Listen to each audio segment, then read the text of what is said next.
Hey everyone, Saif Hadid here. In today's video, I'm going to show you how to overcome the spouse-partner objection, close more deals by mastering the art of overcoming the spouse-partner objections. This works great for anyone who wants to be a badass sales closer. I'm super excited for you. It took me years to figure this out, and this is one of my weakest points when it comes to sales.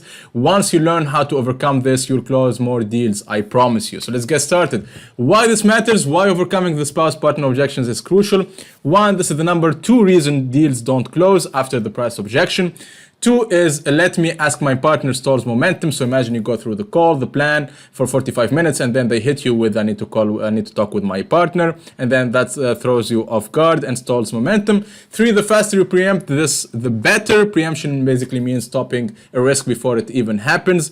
We can do that in the qualification questions or earlier on the call. I'm gonna give you tactics and strategy on how to do this. 4, you won't get off guard when they tell you this because you expect it and you know how to deal with it. It's like playing chess or video games. Once you know what the monsters do for his actions, the first time you'll be put off guard. You don't know how to deal with it, and then the more you play, the more okay, good, I'm gonna do this, and that's how you handle the monster in the game, and you move to the next level and you close your clients. 5, master this and you'll confidently close deals without hesitation. And 6, the most important thing is to have confidence in yourself, in your ability that you can get clients on demand and that nothing can beat that. Okay, great. So in this training, you'll learn 1, how to handle the spouse or partner objections like a pro using the AITCC system and the ABCD method. 2, figure out if it's just smoke screens or real objections. 3, turn hesitation into commitment. 4, help them make a buying decision. 5, close the deal with customized payment solutions or deposits. 6 is follow the RPA, results producing activities plan. And 7, how to practice so you get better at this. Also, I'm going to give you a bonus on how to preempt this before even the call, so you can deal with this before they show up to the call.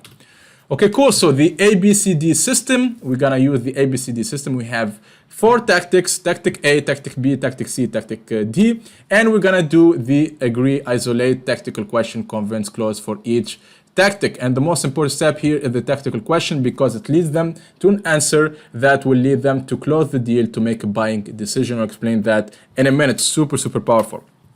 So tactic A is challenge their ego. So what would you do if they said no? So for example, you go through the call, the presentation, and at the end, after you give them the price, the client say, thank you, but I need to talk to my spouse or business partner. Okay. Number 1 is always agree with your prospect. Always acknowledge them and agree them. It's you and them against the world. You're not against, or you don't challenge your prospect, and you're not against your prospect. You're on the same team, and they need to feel that by making them feel understood and by agreeing with them. So you can say, totally get it, John. I would do the same. 2 is isolation. You isolate. Quick question. Is there anything else besides asking your spouse or partner that would stop you from moving forward today? The client say, no, that's it. If they say no, there's something else, and you handle that. They tell you, to be honest, the price, and then you can handle that. If they say no, that's it. The goal here is to understand if your spouse or partner is the only barrier. Okay.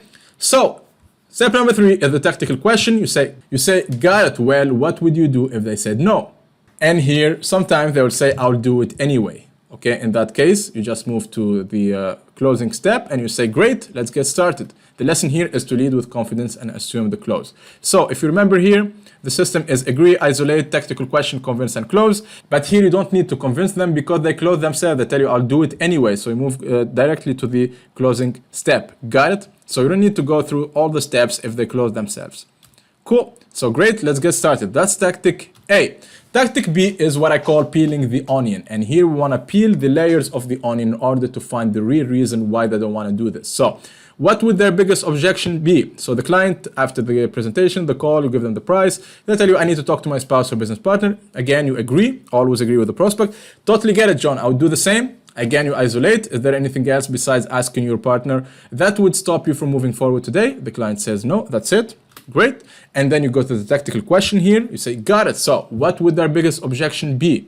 The client will say, probably the price. Aha. So now we have the price. We isolated that. So now we handled the price. You go ahead and handle the price objection and close them. And if you haven't watched the price objection training yet, go ahead and watch it. You'll learn a ton on how to deal with this, including agreeing with them, isolate, tie down, double tie down, and then you ask them cash on hand, and then you close. Basically, watch the training, and if you haven't already. So the lesson here again is to lead with confidence and assume the close, and peel the onion layer to know what's the real objection is. Tactic C is the support versus permission. You're asking for their support, not permission. And this is one of my favorite tactics. Why? Because you're connecting deeply with your prospect and using psychology in order to help them make the best decision for themselves. Believe me, if you do this, you'll get more results, but do it for good. Don't do this for evil. As long as you are confident in your ability to get your clients results, as long as you're coming with good intentions, then do this and you'll get results. Everyone is happy. Actually, I have clients thanking me for not giving up on them and convincing them to work with me with this tactic. Also, their spouse and their partner thanked me for it, because once you help them get results, it's a win-win-win for everyone. Okay, so again, do it for good. Don't use this for evil. Step number one is to agree. Again, the client tell you, I need to talk to my spouse or partner. Tell them, totally get it, John. I would do the same. Quick question: is there anything else besides asking your partner that would stop you from moving forward today? They tell you no, that's it. And then you go to tactical question. You say, got it. But here you lower your voice and you speak slowly. Okay, now I'm in the training, I'm speaking fast because I want you to get the most value possible in the short period of time. But when you are on the call, take your time. Just say with basically a tone of voice of a friend that cares about them, got it. Does your spouse or business partner know you're struggling with this for a long time, John? I'll tell you no or yes. Do they know you badly want to achieve their goal because they're why? So for example, do they know you badly want to achieve a six-pack abs because you want to look your best and feel more confident? Okay. For example, if you're doing business coaching or agency, do they know that you want to achieve 15K a month because you want to feel financially free and do what you want on your own terms? If you're doing agency, do they know? Do they know you badly want to achieve 5x ROAS so you can get more profits from your ads and you can afford that extra vacation? And then you ask them, do they love you and want what's best for you, John?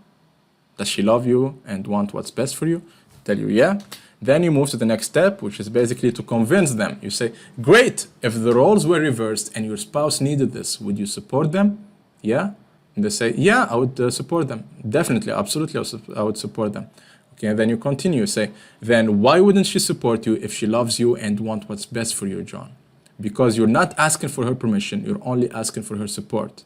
Okay, you see how you're going deeply emotionally with them here, okay? And then you go, John, because if you ask her and she says no and you don't do this and you're still stuck 1 year from now, do you know what's gonna happen? I tell you, no, what's gonna happen? You tell them, 1, you will resent her and hate her for it, and 2, she will resent you for not being able to fix your current situation. You know what I mean, John? I tell you, yeah? She's gonna be upset with you in the future if you don't solve this once and for all and get in your best shape. If you're doing fitness coaching, if you're doing business coaching, you say, she's going to be upset with you in the future if you don't do this once and for all and move your business forward. Okay? She's going to be mad at you and not trust you in the next few years if you're still stuck in the same place that you're here today. But also, she's the same person not comfortable with doing what needs to be done to fix this. You see what I'm saying, John? Tell you, yeah, I got it. Okay? Then you go. So you have to go tell her that you're doing this for you and you're not asking her for her permission, you're asking her for her support, okay? Because that's what a loving partner would do. They support you no matter what. Because if you don't do this, your relationship is going to go down from there because you need to do this for you or you're going to resent her. You know what I'm saying? Do you understand me, John? Tell you, yeah? And the best part, John, is you'll be happy that you made this decision 4 months from now when you finally get the result. She will enjoy your new six-pack abs. If you're doing fitness coaching, if you're doing business coaching or agency, when you finally get the result and you pay for her Pilates or you pay for her extra vacation or you pay for her new bag, okay? So, John, you love your wife loves you, she supports you, so let's do this. And then you shut up, okay? Here they're gonna think about it, they see that you care about them, you're coming from a caring point of view and they will want to work with you. So, let's get started, fair enough? And you close them. The key point here is to help them understand that ownership of their goals is a non-negotiable and nothing and no one can stop them between them and their goals. At the end of the day, okay, if you have a partner or you have a spouse, if they love you, they support you regardless. And again, guys, if you are confident in your ability to help them get results, then everyone will be happy. Even the spouse will be happy when they get results. So it's a win-win for everyone. But again, use this for good, not for evil. So the lesson here is you need to show them the cost of not acting. Basically, staying stuck leads to resentment and mistrust. You show them, you help them understand that, and you tell them they need to tell their spouse this. If I don't fix this now, I will resent you. I'm committed to going all in, and I just need your support. Okay? The lesson is to show the long-term cost of inaction. Last but not least is tactic D, deposit. If you tried everything, tactic A, B, C, and they still won't budge, they still tell you, no, I still need to talk to my wife or my partner. You can just say, if your partner doesn't want you to be healthier, wealthier, or happier, I'll rip up the agreement and refund you. Sounds fair enough? So here's how it works. First, the client say, sorry, I still need to talk to my spouse or business partner. Again, you agree with them, agree with the prospect, you acknowledge them, you say, totally get it, John, no problem whatsoever. So step number 2 is to get the deposit with a playful tone. You need to be funny here, okay? So here's what we do in this situation, John. I'm gonna ask you to go ahead and put down a deposit, and if you go back to your wife and she says that she doesn't want you to be healthier, she doesn't want you to be wealthier, she doesn't want you to be happier, she doesn't want you to live longer, if she says all of that, then I'll just rip up the agreement and refund you and call it a day. Sounds fair enough? Okay, that's how you do it.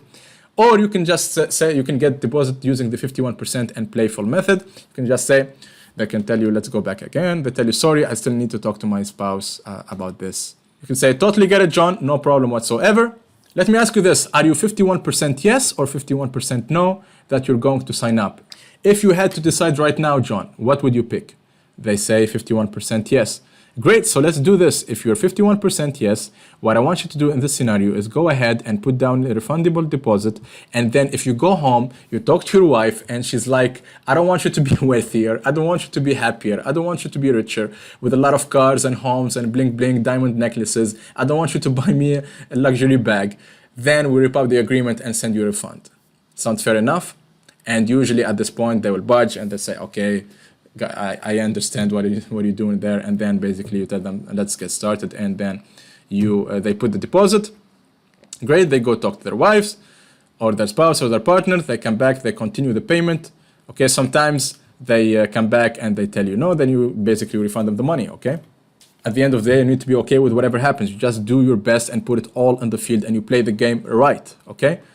So if they still say no, you can use the you have nothing to lose method. Here you can just say, John, you can do whatever you want, but I guess I'm a little bit confused because you say you're over 51% to do this, but you're not willing to put down a refundable deposit that's risk-free, because even if I was a scammer, if you just charge back, you will win, right? So you have nothing to lose. And that's true, by the way. Even if you get deposit and they charge back using Stripe or any payment processor, then they get the refund back. If the client still says no, or I will let you know. You can just say, okay, when will you know? By tomorrow? What time? You need to be tangible about this, okay? Okay, cool. So if I don't hear back by tomorrow, I'll just move on, John. Got it? And here you give it your all, you play the game right, and then you have to be okay with whatever happens, because again, there is one of you, many of them, and as long as you have good intentions and you're doing your best to get them results and you're confident in your ability to help them get results, then basically it's their loss. Don't get it personal, just move on to the next prospect, okay? And you'll get more clients, I promise you. So to close the deal, you can either take the payment yourself, you can say, cool, we can get started right now if you want, we can use a credit card over the phone if you want, what's your card number, what's the CC, what's the expiration date, or two, you can send them an invoice. Okay, cool, give me a minute, I'll create the invoice and send it to you. I send you the invoice to your email or to your messenger. Go ahead, John, take care of it, so I can walk you through the onboarding process and help you get awesome results. If they're still hesitant, they say, if you ask them, does that work for you? One, they still say, well, that still doesn't work. Say, so how can we make this fair for everyone and make this happen for you? They say, oh, I don't know. Say, I hear you. Is there any way we can figure this out? They say, I don't know. They say, okay, so what do you suggest? What do you want to do? I don't know. After 4 questions, then that's it. Basically, you get creative, but don't compromise. If no deal, wrap up the call. Okay, do you need anything else? Thank you. I hope you enjoyed this call as much as I enjoyed it. And at least you got clarity about what needs to be done to get your goals. Have a good day. Goodbye with a smile on your face. That's it. Like, there is nothing else to do. You play the game. You played the game right. You did whatever it takes to close them, but still they won't budge. Then you can basically follow up with them using the CCF method, which is basically, I'll explain it in another video, but you contact them, you create content and you send them free content, you do retargeting ads and you add more funnels, And that's how you get them. And as long as you're cool with them, they will work with you down the road. Okay? So, guys, follow this for a T. If they still won't do it, it's a belief issue and you need to go back to the questions and answers they give you in the diagnosis section. That's by far the best way to beat the spouse partner objection using the ABCD tactics and the AITCC system. So 1, you agree. 2, you isolate the objection. 3, you ask tactical questions. 4, you convince them, and 5, you close the deal. Sometimes you don't need to convince them. Okay, when you challenge their ego, what are you gonna do if they say no? They tell you I'll do it anyway, then you close the deal. Okay, guys, if you follow this for a T, you're going to close a lot of clients. I promise you, you're going to close a lot of sales, and you're gonna thank me for it, and everyone is happy. Okay, let's do this. Close more deals. So you're happy with my service. You're happy with my program. Your clients are happy because you help them get results. Everyone is happy. It's all about happiness and results. Cool.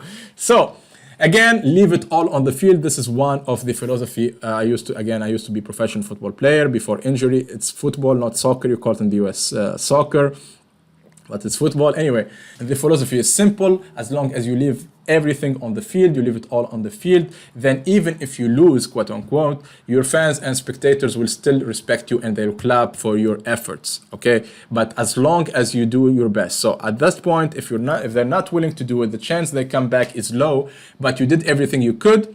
That's all you want in a sales call. You do everything you can do so you can walk away and not feel bad if you didn't close the deal. I want you to feel proud of yourself, and I'm proud of you for doing your best. If you leave it all on the field and give it everything you have nothing to lose. Okay, and I'm proud of you.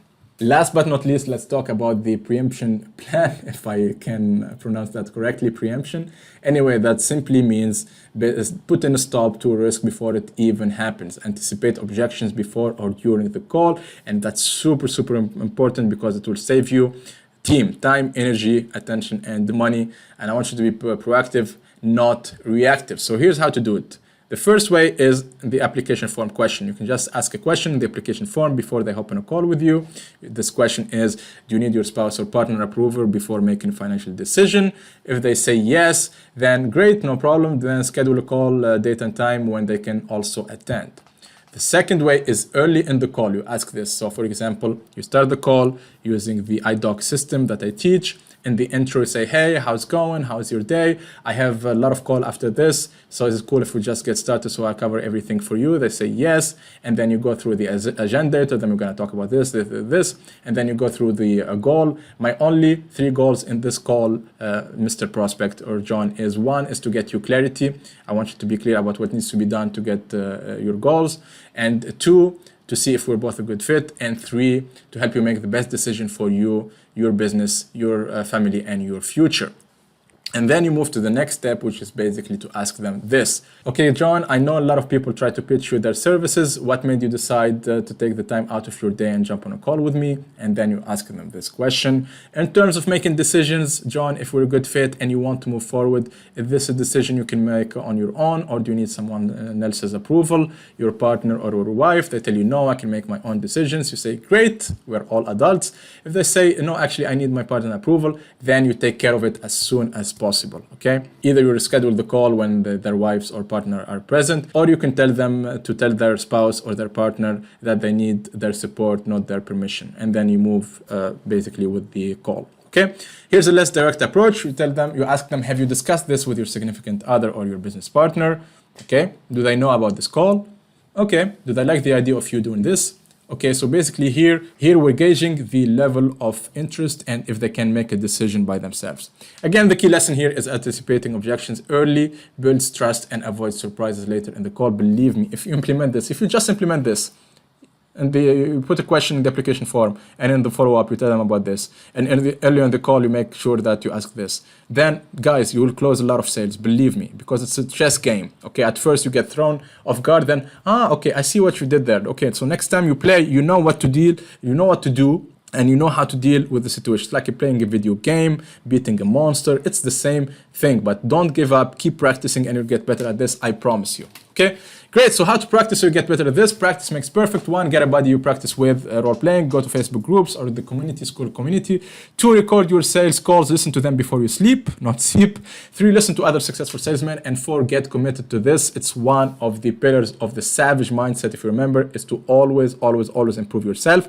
If you improve and master this skill, you will never have to worry about money ever again. Guys, this skill of overcoming objections, the whole point of the sales call is to basically understand their pain points, understand their problems, their pain, make them feel understood, which is huge. Then give them the offer, which is basically your pillars, your plan, and your program. And then basically, I want you to think, you expect the objection. Okay, don't think, oh, it's easy. No, expect a hard life and be strong for it. Expect a hard sales call and be ready for it. It's the same thing, guys. If they buy right away, great. That's basically cherry on top of the cake. But expect it to be hard and get ready for it. Okay, so what's the objection? We have the price objection, we have the spouse objection, we have the time and belief objection. Okay, so how can we deal about this? Okay, learn, practice, memorize, do whatever it takes to get better at this. If you improve, why? Because you will never have to worry about money ever again, and you will have confidence in yourself that you can close clients in any location, in any country, in any company. Okay, because we are all humans, all about psychology. Once you learn this, you will understand how to care about your prospect, show them that you care about their pain, show them that you understand their problem, make them feel understood, and then you offer your solution as a prescription to their problem. Guys, they need you. They are here. You want to take them there to their result, and they need your program and services in order to go to the next level. So, practical RPA plan, results producing activity plan, focus on understanding the ABCD tactics. And also, I advise you to memorize a few lines so to not think about what to say in the call. So, you focus on your tone of voice, calm, speak slowly, not like what I'm doing now in the training. I know, but in the call, it's a different story. Talk slowly, show them that you care about them. Basically, the caring friend. If you talk with them like you're talking with your best friend, you ask them the question, what's your biggest challenge? They tell you, oh, I've been struggling to make 10K for the past 3 years. 3 years? That's a lot of time, man. Tell me about it. Oh my God. So that's like if we calculate opportunity cost, let's just say 10K times 10 months. That's 100K a year, man. That's 300K for 3 years of opportunity cost, man. That's, oh my God. Are you comfortable with this? Tell you, no, okay, great, no problem, because we worked with other clients in your same spot and we can help you get results. You seem like a good fit, but let's find out. Let me ask you more questions. And that's how you deal with it. 3, understand their pain and make them feel understood. It's a huge guy. This is one of the most important things. If you make them feel understood genuinely, okay, don't fake it, okay? We're all lonely in this world. We want to feel understood, okay? If you make them feel understood, they will love you for it and they will work with you. And 4, practice makes perfect. So, key lessons. 1, you and them against the world. Again, guys, agree and acknowledge with them. You're on the same team. Don't challenge your prospect. 2, pattern interrupt. Have a coffee, okay? Tell them, just give me a minute. Let me go prepare some tea while you think about this. Pattern interrupt. Be unique and different than other salesmen. Okay, be human. Which leads us to step number 3 or lesson number 3. Talk like you're talking to your best friend. Say and dude. If you're talking to a girl, my girl. Be informal, okay? Be cool. Unless your target audience are CEOs and professional and they don't like it, then basically stick to being professional with them. 4, understand their pain, make them feel understood. Again. And 5, help them come up with solutions to their smoke screens, objection, and excuses. You start leading and coaching the moment they say no. Guys, I want you to think about the call is you want to go to the objection handling as fast as possible. Expect it, and that's your opportunity to coach them. Imagine they are already your client, and they are here in their current situation, in their current painful situation. They want to go to their desired situation, and your job as a coach is to take care of the objection and to help them overcome those objections. And one of the objections that they cannot see is their BS bullshit excuses that they come up with to not to work with you because they are afraid. Okay, so you need to take care of them. Hey, I got you, man. Okay, I got you. We're gonna fucking figure this out. Don't worry. You have this obstacle. Okay, it's in your head. You don't want to look stupid or feel scammed. For example, if you work with someone and you don't get results, I get that's your objection. That's your limiting belief in your head. Let's figure this out. Let's do this. I promise you, we'll do whatever it takes to help you get results. They feel your care and love, and then basically their confidence will skyrocket because of your confidence in your ability to help them get results. In another video, I'm gonna explain also the psychological levers and the levels you need to do. So you need to basically to increase their PCD and you decrease their CDF. To be quick about it, PCD, you need to increase their pain. Okay, they need to feel pain in order to work with you, the pain threshold. They need to also increase their confidence in your ability to help them get results, and they feel confident with you.